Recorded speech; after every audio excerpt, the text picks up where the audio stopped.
அன்னைக்கு மார்க்கெட் ரேட்டுக்கே வந்துட்டு தங்கத்தை வாங்கிக்கிறது அப்படிங்கிற ஒரு ஷூரிட்டி வந்து கொடுக்குறீங்க இல்லையா?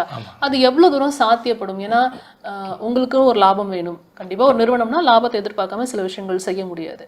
அன்னைக்கு ரேட்டுக்கே வந்து கோல்ட வாங்குறாங்க அப்படின்னா எப்படி நீங்க வந்து அதை எடுப்பீங்க? அந்த நகையோட பியூரிட்டி எப்படி நீங்க அளவீடு பண்ணுவீங்க? இல்லை, அது 916 ஹால் மார்க் இருக்குங்கிறத வந்து நாங்கள் பார்த்தோம்னா அன்றைக்கி மார்க்கெட் ரேட்டுக்கே எடுத்துக்குவோம். மார்க்கெட் ரேட்டுக்கு எடுப்போம். ஆனால் அதை விட தாண்டி இன்னும் அதிக விலை தரோம் அது தரோங்கிறதெல்லாம் வந்து நாங்கள் செய்ய மாட்டோம்.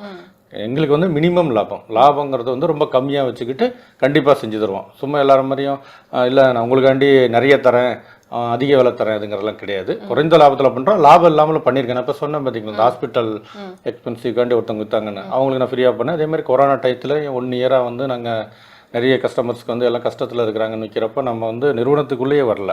அதை நகையை வாங்கி அவங்க ரொம்ப கஷ்டமாக இருக்குது விற்க, அவங்களுக்கு டேரெக்டாகவே விற்று கொடுங்க அப்படின்னு சொல்லிலாம் நான் நிறைய பண்ணி கொடுத்துருக்கோம். அந்த போயிட்டு வர எக்ஸ்பென்சிவ் மட்டும் எடுத்துக்கோங்க, மிச்சம் எதுவும் எடுக்க வேணாம் அப்படிங்கிறதெல்லாம் நாங்கள் பண்ணி கொடுத்துருக்கோம். இப்போ நீங்கள் 916 சொல்லியிருக்கீங்க, இந்த மாதிரி விஷயங்கள் இருந்தது அப்படின்னா, ஹால்மார்க் முத்திரை இருந்ததுன்னா அன்னைய ரேட்டுக்கே எடுத்துப்பேன்னு சொல்கிறீங்க. ஆமாம். ஸோ இன்னும் அதெல்லாம் இல்லாமல் ஒரு நகை கண்டிப்பாக இருக்கும், பழைய நகைகள் இருக்கும் இல்லையா? அந்த பியூரிட்டியை நீங்கள் வந்துட்டு அளவீடு பண்ணுவீங்க. இப்போ எங்களுக்கும் அந்த பியூரிட்டி தெரியாது, வர கஸ்டமர்ஸ்க்கும் தெரியாது. அது எப்படி வந்துட்டு டிரான்ஸ்பரண்ட் இருக்குமா? அந்த பியூரிட்டியில் நீங்கள் அலோவ் பண்ணுறதுல ஒரு டிரான்ஸ்பரன்சி இருக்குமா? கண்டிப்பாக. ஏன்னு கேட்டிங்கன்னா, இப்போ நம்ம எக்ஸ்பீரியன்ஸ் உள்ள அப்ரைசர் அதுக்கு தான் வைக்கிறோம்.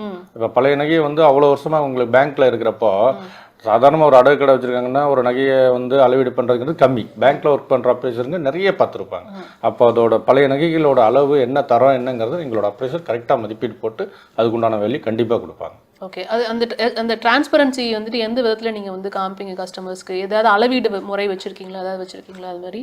இல்லை, அதில் பார்த்தீங்கன்னா அதுலேயே சீல் போட்டிருப்பாங்க, இவ்வளோ பியூரிட்டி இவ்வளோ இருக்குது இது இருக்குன்னு. இல்லைன்னா எங்களோட அப்ரைசர்ஸ் என்ன பண்ணுவாங்கன்னா எனக்கு உர போட்டு பார்த்துட்டு உங்களுக்கு அதில் என்ன பெர்சன்டேஜ் வருது பியூரிட்டின்னு பார்த்துட்டு அங்கேயே உங்களுக்கு மதிப்பீடு போட்டு கொடுக்கும். இப்போ ஏதோ கல் நகையை கொண்டு வராங்க அப்படின்னா அதுக்கு என்ன மாதிரி விஷயங்கள்லாம் நீங்கள் வந்துட்டு? கல் நகை இது நல்ல கேள்வி. என்னன்னு கேட்டிங்கன்னா, நிறைய பேத்துக்கு இதுதான். ஏன்னா கல் நகைங்கிறத அவங்க பயப்படுறாங்க. கல் நகையை வந்து கொண்டு வந்தோம்னா நிறைய கழிச்சிருவாங்களோ அது உண்டு. ஒரே ஒரு விஷயம் தான், கல் நகையை கொண்டு வந்தோம்னா எங்களோட அப்ரைசர் அக்யூரேட்டாக மதிப்பு போட்டுருவாங்க. போட்டுட்டு இவ்வளோ உங்களுக்கு அக்யூரேட்டாக கேஷ் கொடுத்துட்றாங்க. இல்லை அப்படின்னா அந்த ஸ்பாட்லேயே அந்த கல்லை ரிமூவ் பண்ணிட்டு அவங்க எடை போட்டு நாங்கள் வாங்கிக்குவோம். இதில் வந்து அவங்களுக்கு நம்மளுக்கும் பிரச்சனை வராத அளவுக்கு அவங்க மதிப்பீடு போட்டது ஒத்து வரல அப்படின்னு சொன்னால் அந்த ஸ்பாட்லேயே கல்லை ரிமூவ் பண்ணிட்டு இடம் போட்டுருவோம். ஓகே. இந்த டைம் ரொம்ப முக்கியம் இல்லையா? அவங்களுக்கு ஒரு எமர்ஜென்சிக்காக தான் உங்ககிட்ட வராங்க அப்படிங்கிறப்ப அந்த டைம் முக்கியம். அதை எப்படி வந்து ஒவ்வொரு கஸ்டமர்ஸ்க்கும் நீங்கள் வந்துட்டு கொடுக்குறீங்க? இல்லை, அவங்க ஃபோன் பண்ணப்பே சொல்லிடுவோம். நாங்கள் இத்தனை மணிக்கு நாங்கள் வந்துடுவோம் அப்படிங்கிறத சொல்லிடுவோம். இப்போ ஒரு 3 பிரான்ச் இருக்குது எங்கள்கிட்ட. எல்லா பிரான்ச்லையுமே பார்த்தீங்கன்னா நம்மளோட அப்ரைசருக்கு காரு டிரைவர் எல்லாமே இருக்கிறாங்க. அதனால அந்த டைமிங்க்கு வந்து எல்லாமே போயிடுவாங்க.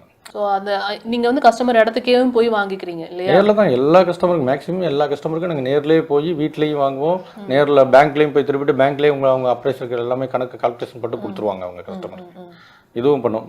மேபி கஸ்டமர் எங்கள் ஆஃபீஸ் தேடி வந்தாலும் அவங்களுக்கும் நாங்கள் இது பண்ணுவோம். ஆஃபீஸ் தேடி வராங்க, நாங்கள் போய் பணம் கட்டி திருப்புறோங்கிறதுக்காண்டி எக்ஸ்ட்ரா கமிஷனோ சார்ஜ்லாம் கிடையாது நம்மளுக்கு.